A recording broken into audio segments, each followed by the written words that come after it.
Good afternoon. Welcome into the Rainbows and Unicorns edition of the weekend recap on PowerMizzou.com, presented by True Sun Exteriors and Interiors. We will bring Mitchell 40 in here in just a minute and talk about all the glory that is Missouri football and its defense. In just a second, Steve Wilkes tried to construct a new defense this weekend. Didn't really go very well. But that won't happen to you with True Sun Exteriors and Interiors. They will stand by all their work. They can do anything you need around the house. They can get you a roof, siding. They can redo rooms in your house. And, hey, there's a 5-year warranty on it. So they'll I think that's right. I don't know. Yeah, 5-year labor warranty. I was right. I've done this enough that I remembered. But they were voted the best of Columbia for home remodeling by Inside Columbia magazine. And like I said, anything inside or outside. They started out as True Sun Exteriors, but a lot of people don't know they're also doing interior work on houses right now, and truly do great work and will stand by it. All jokes aside, it didn't go as well for Missouri trying to build something from scratch this weekend. Mitchell 40 is here. Mitch, we were talking in our extensive pre-show meeting that if you have the second worst run defense in America, probably the thing that's going to fix it is to take a guy who wasn't deemed good enough to play the position he came here to play and put him at a brand new position in a scheme your team has never run. Yeah, it was a bold move. It did not exactly work out. So a few things. One, obviously, it is way easier to, second guess from our position. Like, I don't know what, scheme would potentially work for Mizzou, but it's also not my job to. And B, I guess, it's, you could say, like, yeah, it's good that he did something because what they were doing before wasn't working. But, I mean, they took not working to epically new levels against Tennessee. The numbers, obviously speak for themselves. 45 points in the first half, 425 rushing yards, 667 total yards. I mean, it was a complete and utter meltdown. The reaction, as bad as it was pretty well warranted. I mean, it was just, and so then we saw, a staffer get fired, and I would say Steve Wilkes' seat is extremely warm. So if I thought about this during the game. If Josh Heupel had acted like that was 0-0 at halftime and just gone out and continued to run his offense and attempted to score and go as fast as he could and all that, like, how many points do you think Tennessee could have scored? Yeah, I think in the 80s. I would say, let's say, because they had 45 at half, we'll say 87. Give me 87. That makes sense. I mean, they had it because they had 11 drives. They scored on 10. Honestly, they scored on 11. Yeah. I mean, that guy was in. The refs definitely were just like, let's just get this over with. Yeah. Which I appreciate it. The replay official was like, we're not going to make them feel any worse than they already do. So it should have been, what'd they score? 62. They should have scored 69. They settled for field goals. It easily could have been 77. And if Heupel wanted to run at the pace he normally ran, like, they get 2 more drives. Like, we're talking 90. We're talking David Klingler at Houston trying to put 100 on post-death penalty SMU at some point. Yeah. Look, there's no reason. I did go through some of the numbers, and it was stunning to me. I mean, one time in its history, and I could only go back to 1955 because I can't find numbers before that. One time in its history, Missouri has allowed 300 rushing yards a game. That was in 1991 when Oklahoma had, the third best option attack in America. Nebraska had the second best option attack in America, and Colorado had the best. And Missouri played them all. And, oh, by the way, they gave up 334 yards. But actually, teams ran it against them 10 fewer times than they're running it, 10 more times than they're running it against this Missouri team. Missouri's given up 6.6 yards a carry. It's like, I don't know. We're just trying to find new ways to say everything's awful. Right. And actually, the incredible thing is, I mean, the offense was really bad against Tennessee, too. But not everything's awful, because the fact that Missouri has won 2 games while giving up more than 300 rushing yards per game is actually historic, because all the other teams that have given up that many in the last decade none have won more than 1 game. That is actually not true. 2014, New Mexico State went 2-10, giving up more than 300 yards a game. Now, one of those 2 was against Georgia State, which also gave up 300 rushing yards a game that year. There you go. go. But yeah. Win percentage wise, still historic. Yes, absolutely. It is a bit of a miracle. So Justin Ferguson answers the pertinent question. Jethro Franklin was relieved of his duties yesterday after a 5-game run as Missouri's defensive line coach. And as Justin asks, everything's fixed now, right? Like we assume this just makes everything good. Yeah, probably not. The defensive line certainly has not been good this year, and especially when you consider the preseason proclamations that it might be the strength of the team. That definitely has not aged well. I got to be honest, we loved Jethro just only because we saw him from a distance, and he was very entertaining, and he yelled "Poon Chun," which no one knows what that means. Still a mystery. Unfortunately, probably we'll never get to ask him now. But sorry, I was distracted by this comment about my mic. But anyway, I think it's just one of those things, and you touched on this on the board yesterday. Like, you don't want to make the drastic move of firing the defensive coordinator midway through the season because, it's not really going to solve anything. Like, you're still going to, odds are if Missouri moves on from Steve Wilkes, they're not going to be able to, at the end of the season, they're not going to be able to hire anyone any sooner because they did it midway through the season. So, you start off at the lowest level and work your way up if you have to. I think it's just more of an appeasing the masses move than anything. But also, I'm not going to say that Jethro Franklin deserved to have more time. His unit was not very good. Right. If the defensive line was good, this wouldn't have happened. But I'm going to use what I'll admit is probably a terrible analogy. But it's like when you're a parent, when your kids are idiots and they're getting in trouble, you don't just immediately go to, I'm taking your phone, I'm taking your TV, and you're grounded for 6 months, right? You try to give them a chance. Like, you start with, all right, no dessert or no phone calls with your friend. You start with something. You don't just immediately go to DEFCON 7. Right. So firing Jethro Franklin is like DEFCON 2. Firing Steve Wilkes would be more like DEFCON 5, Yeah. Look, he may, and Bradley asked, what are the chances he's fired before the end of the season? I mean, look, I don't know. I was going to say I don't think fired, but I don't know. What if North Texas runs for 325 yards? Right, that's exactly what I was going to say. Like, if you had asked me last week, I would have said 0. Then they were unimaginably bad this past week, and I was like, okay, yeah, it could happen. Like, right now it looks like, okay, he probably doesn't want to, but if North Texas goes out there and runs for 400 yards, what choice do you have? If it continues to be this bad, like, nothing's really off the table because it's kind of unfathomable. We sat here a few weeks in a row and was like, yes, they're really bad, and there's no excuse, but they'll get better. They just kind of have to. It has gone the opposite way. So if that trend continues, obviously no one's safe. Well, and what was disturbing, there's two things that were disturbing about Saturday. First, this is game 5. Right. Something should have been figured out, and that was actually the worst of the 5. And right. I have seen some awful Missouri football. I've been watching games for about 35 years. I remember I was 16 or 17, and I turned on, they were never on TV, right? Now, I was all fired up. They were on TV against Texas A&M. And I turned it on, and they lost 73-0. It was literally the only game that was on TV for 2 or 3 years, and I didn't even finish watching it because it was so awful. That game alone convinced the Kansas City Chiefs that Greg Hill was an NFL running back, which he, by the way, was not. But, this, at least, that was a good A&M team. It was a good Kansas State team that beat Missouri 66-0. That Tennessee team, I don't know, they might make the Liberty Bowl. That's right. The ceiling for this Tennessee team. Yeah, absolutely. We can no longer talk about, the other team probably had more talent than Missouri. The talent, yes, is a problem, but that is not an excuse for what happened on Saturday. No. That was so much more than just talent. And I think what you were going to touch on with your second, area of big concern from Saturday, just disturbing thing, is that there was an effort issue for sure. And actually, I was surprised. Eli Drinkwitz was asked after the game, did you feel like effort was an issue? And he said no. I would have to disagree there because I bet he didn't say no in the meeting rooms. Yeah, there were several plays where Mizzou had guys just kind of quit on plays. And that's you obviously that is where you really do start to be concerned, about the coaching.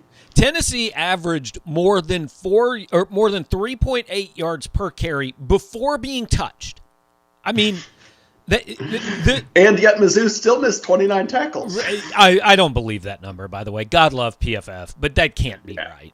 But my point in that is I don't understand how a team with approximately 40 scholarship players on defense could – it wasn't just that they ran for 452 yards. It was that 228 of them would literally have happened in a game of one-hand touch. It was like Tennessee was playing a junior high team, and that junior high team just had absolutely no ability. And look, these guys are better than that, and I don't have any idea what has gone on in the locker room. I have no indication like mass guys are transferring, anything like that. But you can't watch that game and think there isn't something more than talent and scheme. Like, no scheme is that bad, and this talent isn't that bad. Yeah, I mean, like you said, we really have no idea what's going on. My guess is at least part of it is I think these guys are just their confidence must be absolutely shot. I mean, like obviously they the run defense had been bad, but I thought there were several plays where it looked like the linebackers looked like they were just guessing on where to go. They were just like looking confused, just like standing in spot, and then someone would run right by him. Also, one of those linebackers, as you mentioned, was a defensive lineman who had never played linebacker before, so that could have had something to do with it. Everyone was standing in a new spot, so that probably played a role as well. And look, it is important to say again, Steve Wilks knows more about football, has forgotten more about football than I do. If you asked me, design a defense that's going to stop Josh Heupel's offense, I couldn't do it, and I'm not trying to say I can't. But I do need somebody to explain to me how you have the second worst run defense in America, and your thought to fix it is actually to take a guy off the line of scrimmage. And it wasn't just a 3-3-5. It was like they were all six packed like between the guards. I mean, it was they were insane. They were like stacked up behind each other, and there were so many times where it just seemed like the linebackers would like run right into the back of the defensive lineman, and then there was just a massive hole. It was literally all that guy has to do is make one cut. I mean, I'm not sure the tackles had anybody to block the way Missouri was lined up, and I know Dave Matter wrote something that. Or had tweeted that was the defense that some AAC teams used against Heupel when he was at UCF. But you know what UCF had when he was there that this Tennessee team didn't have? Mackenzie Milton, who was they wanted to throw the football a lot. You knew coming into this game that Tennessee's thought wasn't going to be let's throw 55 passes and win the game. They're running the ball 61% of the time. The quarterbacks are average at best throwing the football. That looked to me like a defense that was designed to stop Josh Heupel's 2019 offense or 2017 offense rather than the one he actually brought. Yeah, and I mean, it wouldn't have even stopped that one either, by the way, because Tennessee's receivers were open all day. They hardly needed to throw, but they had guys open all day. So, yeah, I mean, it was just, it really, you can't actually belabor how bad it was. Like, normally, you get on the internet after a game, you're like, okay, I think everyone's overreacting. Like, it's hard to overreact to how bad, 425 rush yards and 667 total yards are. That's as bad as it gets. I mean, anybody who's followed our site since you've been here or since I started in 2003 understands it takes a lot for us to not just vehemently disagree with someone needs to be fired for this. I wasn't going to, there was no take too strong coming out of Saturday.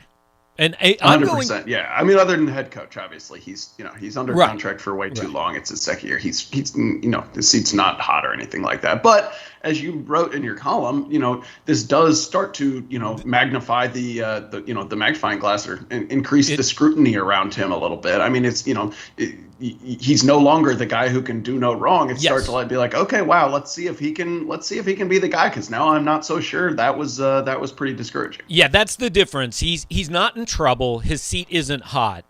But he no longer just has free rope of everything he does is automatically right. He is no longer football Jesus to Missouri fans, and that's a result of Saturday without question. So Robert brings up kind of just his personal thing from this weekend, and I think it leads to a larger point. He says 31 went down this weekend, Friday to Sunday, had bought back in, first game since 2013, 20 minutes sitting in the rain.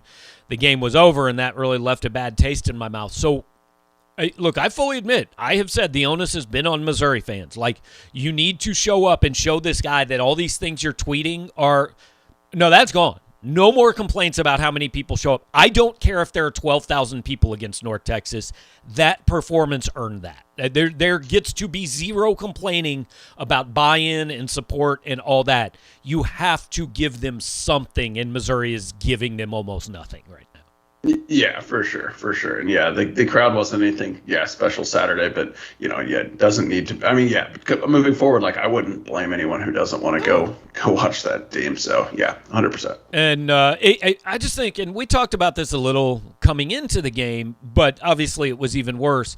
The most discouraging thing to watch in football is just I mean, look, if you've got a guy out there slinging balls all over and Aaron Rodgers is fitting a ball in windows that it shouldn't be fit in and all that, you get it. But when they're just handing the ball off and running straight up the middle and there's nobody there, it's the most discouraging thing to watch in sports.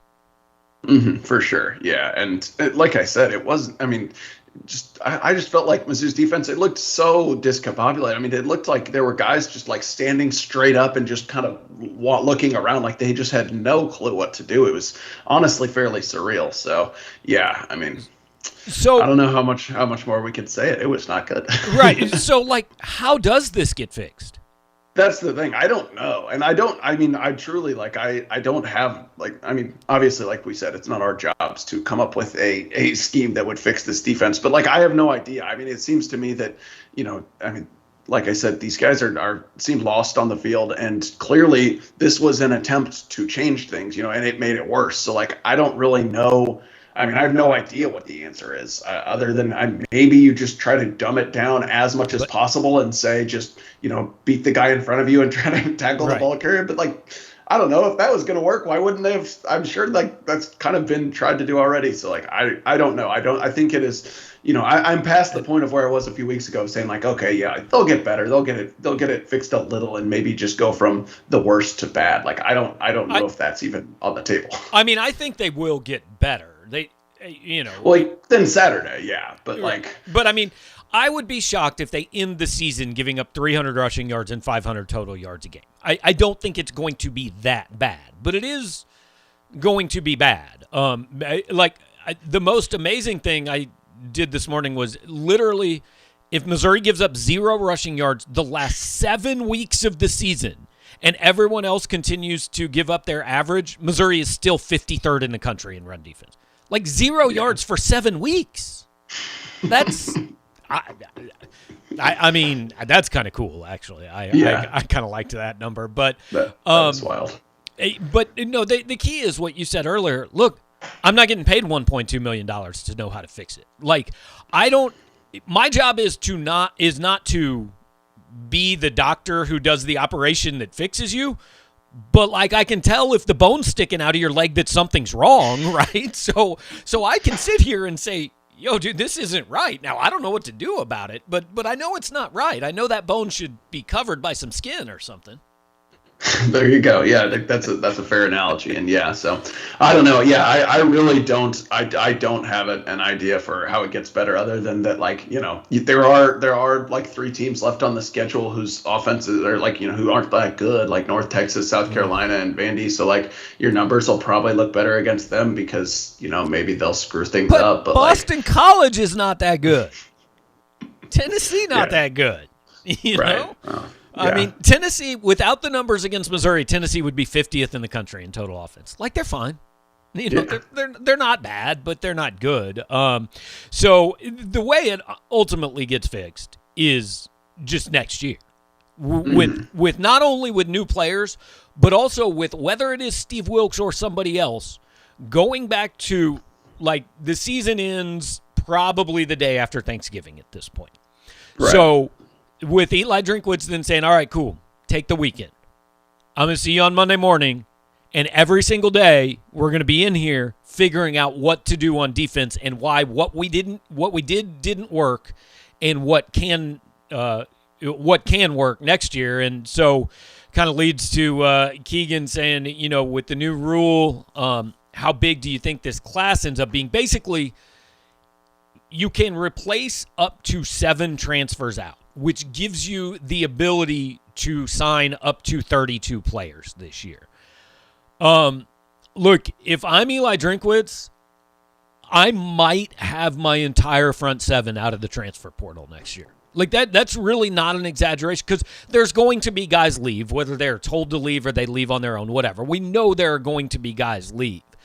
And look, if we look at what he did in the transfer portal last year, I think we agree Caleb Evans was a good get, right? At least fine. I don't know. He looked bad on Saturday. Yeah, better than he was an upgrade over what they had. Right. He's probably been their best defensive back so far, or at least their best corner. Blaze Aldridge, he's a guy, and that's fine, but the fact that he is starting is much more reflective of the rest of your roster than it is of him. I mean, right. Everybody made a big deal. Hey, he was 2-time All-Conference.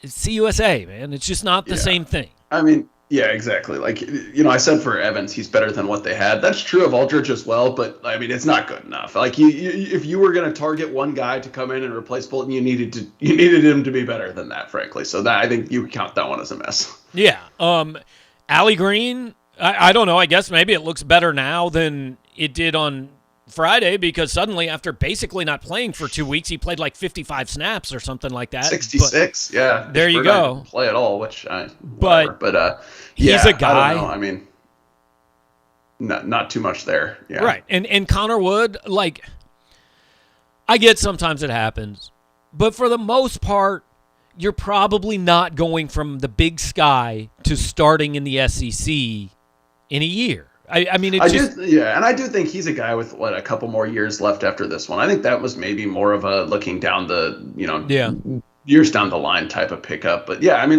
they brought in, him, EJ Doma-Ogar, Mookie Cooper, those other guys you mentioned, and they have years left. Right. But yeah, of the ones we've talked about, Caleb Evans is the only one you would really say be a, kind of a difference maker this year, a really net positive. And that's not a great ratio. So yeah, like you said, they can load up in the transfer portal this offseason, and they probably will, but you still got to kind of wait for this coaching staff to prove that that they can identify guys there who can make a difference. Because even, like you said, in Doma-Ogar, I don't know, isn't it a little bit concerning he can't start on this offensive line? Yeah, especially when the guy who's listed as the starter at his position, Case Cook, missed 2.5 games. Yeah. And Mookie Cooper, we understand, hey, maybe it's all injury, maybe it's not. I don't know. Nobody's writing him off. But, obviously. That's a little bit different than the guys above. He really hardly counts as a transfer. He's a freshman. Well, he hadn't played in 3 years, but that's still. Fair. That's fair. But even the year before, Kiki Chisholm, he's a good number 2 or 3, probably number 3 receiver, honestly, on an SEC team. But, your number 1 receiver is a D2 transfer. And again, that is not an insult to Kiki Chisholm. It says more about what the roster is as a whole right now. And I think next year is the year that's got to change, man. I mean, if his guys are not taking reps away from some of these guys that everybody's so upset about that Barry Odom brought in year 3, then that's a problem. Yeah, for sure. And again, it's not saying all of a sudden, he could get fired after next year or anything, not like that. But yeah, you just, the hope has always been, and we've said it, be patient. They know they need talent, all this stuff, but there are definitely, it's starting to get to the point where it's okay, I don't just need to see you recruit the talent. I need to see the talent do something when it gets here. And that's on you as a coaching staff to, develop them and put them in the right position. And there's starting to be a few question marks creep in that area. And again, if you had told me at the beginning of the year they're going to be 2-3 headed into North Texas, I'd have believed you. I picked them to lose Kentucky. I knew they could lose BC, and I knew they could lose Tennessee. It's not that they're 2-3. It's that it went from, hey, you're a player or 2 away from, oh my God, what was that? It's one of the 10 worst Missouri football performances I've ever seen. I don't think that's an exaggeration, really. Yeah. Yeah, certainly one of the worst I've ever seen. But yeah, I mean, I agree. And I know you said before the season, like, look, if they go 5-7, I'm not going to kill anyone. It's a step back. And maybe if they play the rest of this season pretty well, maybe win one of the games they maybe aren't going to be favored in or something like that, and get to 5-7. It's like, okay, he had one bad week, but I mean, if it continues like it did this past week, where they have just games where it's I mean, totally off, and that has been a little bit of a trend, and there's been an excuse in some of the ones last year, but they got blown out a lot last season. Like, all of the 5 losses, I think, were. Yes. Everybody wanted to say that Mississippi State game, well, Missouri had a ton of COVID issues. Yeah, but so did Mississippi State.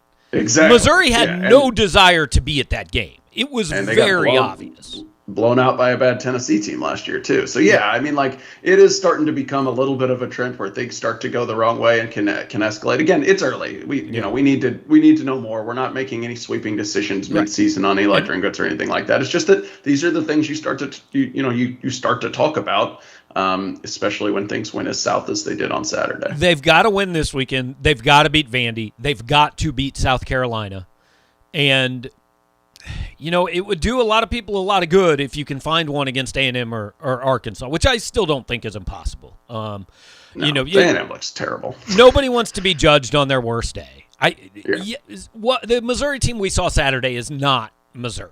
Right now, I don't know what the ceiling is. It's lower than what we thought it was, but that is not representative of this team. We usually keep this to half an hour. We're probably going to go a little bit longer just because we have things to say and we have some questions to get to.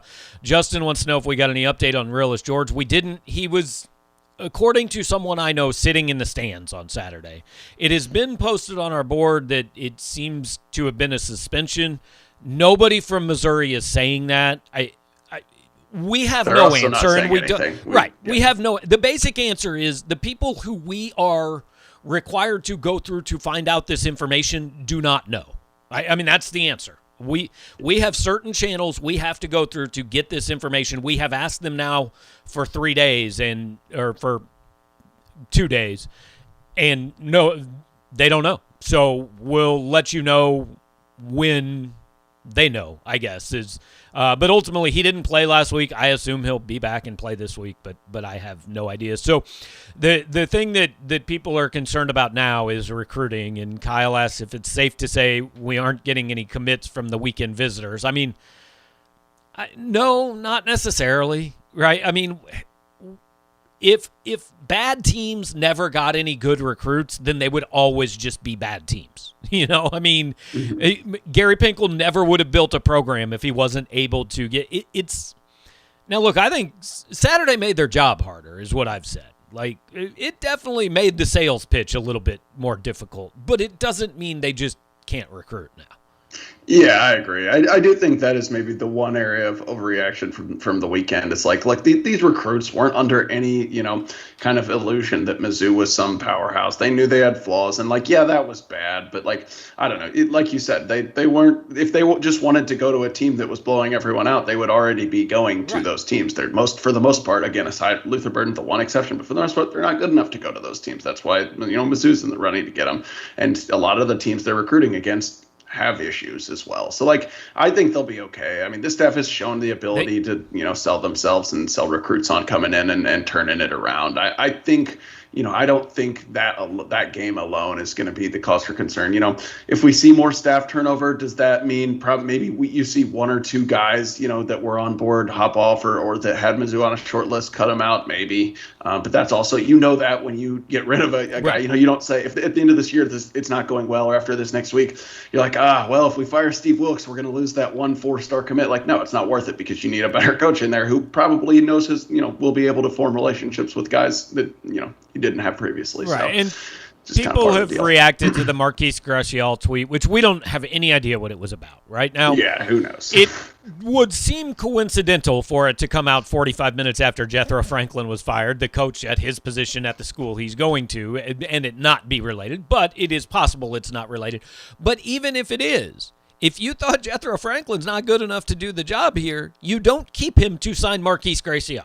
You just don't. Right. I mean, exactly. You move on. And I will say this: one thing that Steph does is it's very rare that there's just like one guy recruiting a prospect. I mean, like I know that Eli Drinkwitz has been quite involved with Gracial. DJ Smith has been kind of his lead recruiter. So yeah, I mean, I don't think that losing one position coach is going to impact things too much. So who knows? All right. Now, Robert, I'm putting this question up because this kind of leads to I know it's amazing that in these 30 minutes of basically just railing everything, we haven't gotten to my actual biggest problem with Saturday's game, but now here we are. Robert Connolly says, is Elijah Young just a guy, or is Drink a coach that plays mainly one guy? Would also love to see more Michael Cox. And I know you guys asked about, was there a thought of changing quarterbacks on Saturday? And he said no. Connor needs every rep he can get. I can't for the life of me understand why that's a game where some of the young guys didn't get in and you get a look at them in a game situation. Yeah, I kind of don't either. I mean, really, the only explanation I can think of is just like it's sending a message type of thing. Like, look, you get in when we're winning, when our team earns the right to get you in. You all haven't played well enough. Starters are going to go out there and wear this one, and we're going to. We need something to build off of for this week. It's like when your starting pitcher gives up 8 runs in 2/3 of an inning, and the manager visits the mound and says, "Sorry, I'm not wasting anybody else because you aren't good enough at your job. You're going to sit out here and you're going to give up 20."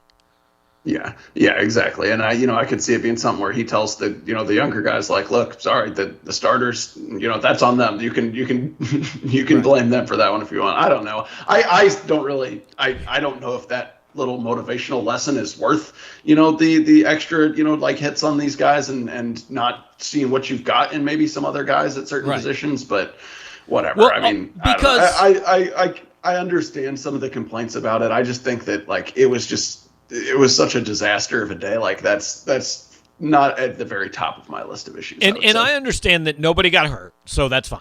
But if you put Elijah Young or Michael Cox in that game, to use the two guys Robert's talking about, or on the other side of the ball, Damian Wilson or Tyler Hibbler, I don't care. Just throw out anybody. You know what? Those guys might hit the field and go, oh my God, I got a chance. Like, maybe you would see some heart and some effort and some fight in your team in the second half, because you're telling guys, hey, I don't know, first guys didn't get it done, so whatever. We're basically giving up. Go out there and show us what you got. I mean, Missouri wasn't winning that game. That was over at halftime. So what happens if you throw Elijah Young out there against a Tennessee defense that is decent, and all of a sudden he busts off 2 35-yard runs? Then maybe you go, hey, maybe we got something we didn't know we had. And with the 4-game redshirt rule, I don't really – it doesn't make sense to me. I mean, I'm not going to belabor it for weeks after the fact. I just don't really get it. But here is the one thing I would absolutely have done if I were Eli Drinkwitz last night. I would have walked into film or meetings or whatever they have on Sundays, and I would have said, okay, Connor Bazelak is starting at quarterback next week, and Tyler Beatty is starting at running back. And if you are not one of those two human beings, I don't know if you're starting on Saturday, and I will determine that between Tuesday and Thursday of this week. Yeah, you forgot Harrison Mevis, of course. Well, yeah. I just joking. No, so yeah, I agree, and I can totally see your argument that, if you didn't like the heart and the effort, then take those guys off the field. I mean, frankly, I was stunned when Ennis Rakestraw was back out there in the second half after I saw him, visibly give up on that one play. And it ended up, getting a lot of attention on Twitter, but it was noticeable in real time. And I don't want to just pile on one kid, but that one was just striking to me. I definitely, I'm surprised knowing, we all get to know coaches. Like that strikes me as the type of thing that you'd say, okay, you know what, you're done for the day. I don't care if we think the guy behind you is not as good. That's like, we need to send a message that's not okay. I will say, though, touching real quick on the running back position, Tyler Beatty ended up with the bulk by far of the touches. Yeah. He actually really didn't play very much in the second half. I think he was out there for maybe like 2 series. They actually did put Elijah Young and BJ Harris out there. They just never ran the ball because they were losing by 1 billion points. Yeah. So, they did kind of limit his touch. Now, he touched the ball every play in the first half, so it still looks like he, got a full game's worth of touches. They did spare him a few. They pulled Case Cook towards the end as well. He had been banged up. But, yeah, I can absolutely – I'm not going to argue with anyone who says – why not throw the younger guys out there, see what you got in them, and send a message to the guys who started the game that they weren't good enough. I think that's a valid argument. Drake has another question that I asked actually during the game. Why is Booth Smith not playing more? He makes plays almost every snap he gets. He has somewhere around 22 or 23 snaps for the season, I think. Yes. He has 2 touchdowns and a 65-yard reception and another long reception. I don't know. I've got no idea. That is one criticism I can get behind. And part of why he, I'm sure it seems like he makes explosive plays every time he's out there is because they clearly do scheme up things specifically for him. Right. But it's not like you've got a bunch of other receivers exactly setting the world on fire out there. Especially Saturday, I thought he provided some. His catch down the sidelines was really nice. He scored on the jet sweep, and like you said, it seems like good things happen when you put him on the field. So throw him out there more. The only explanation I can come up with is that he is completely incapable of blocking. So they can't put him out there in the run game. And I don't know that to be true. It's just the only thing I can figure out. But also it seems to me like if you put a guy out there and more than 50% of the time he's on the field, he's getting the ball, at some point other teams are going to figure out, oh, he's on the field, he's getting the ball, and then it's not going to work, right? Yeah. No, I've kind of said the same thing, actually. It was funny when he came out there on Saturday. I was like, oh, Booth Smith in the game. They're going deep to him. And then they didn't, but then 2 plays later they did. Right. So, I don't know, man. I feel like we've covered it all. There's no point talking about next week. Let's just say it. I mean, Missouri's favored by 20. If they don't win this game convincingly, then, things are still really bad. Like, I'm not going to say they're worse. I don't know how they get worse, but they're still bad. Yeah.